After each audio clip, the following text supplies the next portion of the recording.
أعوذ بالله من الشيطان الرجيم. بسم الله الرحمن الرحيم. ويسألونك عن ذي القرنين قل سأتلو عليكم منه ذكرا إنا مكنا له في الأرض وآتيناه من كل شيء سببا فأتبع سببا حتى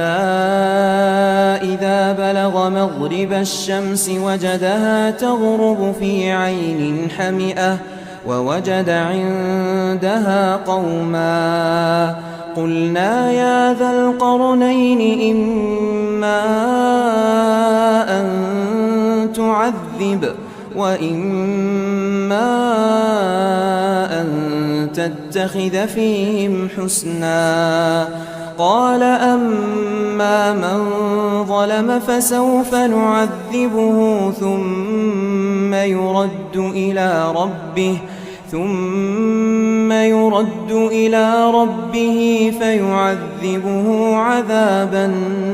نكرا وأما من آمن وعمل صالحا فله جزاء الحسنى وسنقول له من أمرنا يسرا ثم أتبع سببا حتى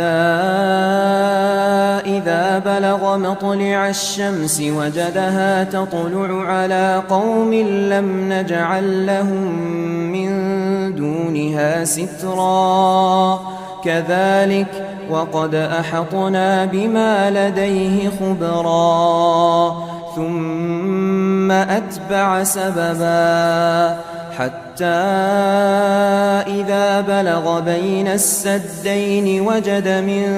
دونهما قوما لا يكادون يفقهون قولا قالوا يا ذا القرنين إن يأجوج ومأجوج مفسدون في الأرض فهل نجعل لك خرجا على أن تجعل بيننا وبينهم سدا قال ما مكني فيه ربي خير فأعينوني بقوة أجعل بينكم وبينهم ردما آتوني زبر الحديد حتى إذا ساوى بين الصدفين قال انفخوا حتى إذا جعله نارا قال آتوني أفرغ عليه قطرا فما استطاعوا أن يظهروه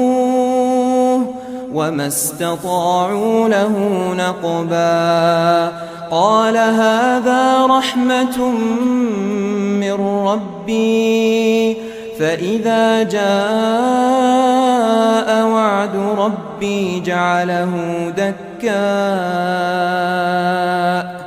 وكان وعد ربي حقا وتركنا بعضهم يومئذ يموج في بعض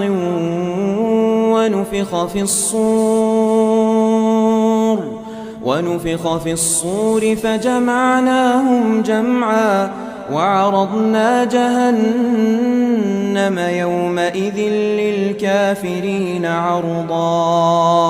وعرضنا جهنم يومئذ للكافرين عرضا الذين كانت أعينهم في غطاء عن ذكري وكانوا لا يستطيعون سمعا أفحسب الذين كفروا أن يتخذوا عبادي من دوني أولياء إنا أعتدنا جهنم للكافرين الكافرين نزلا قل هل ننبئكم بالأخسرين أعمالا الذين ضل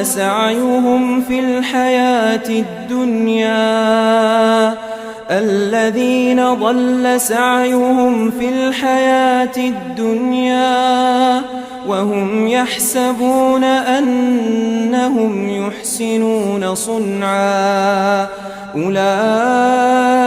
الذين كفروا بآيات ربهم ولقائه فحبطت أعمالهم فلا نقيم لهم يوم القيامة وزنا ذلك جزاؤهم جهنم بما كفروا واتخذوا آياتي ورسلي هزوا إن الذين آمنوا وعملوا الصالحات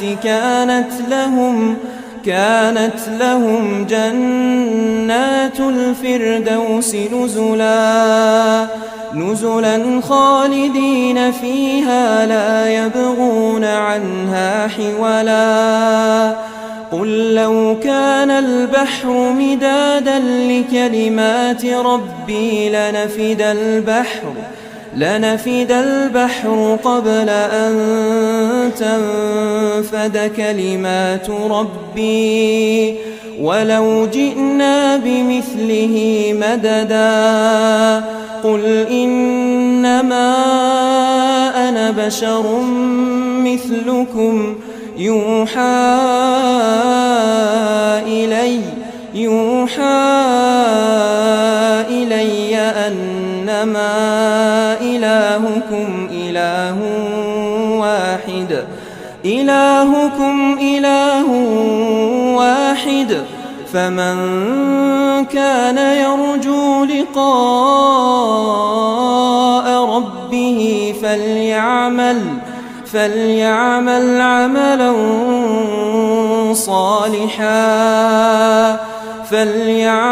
عملا صالحا ولا يشرك بعبادة ربه أحدا.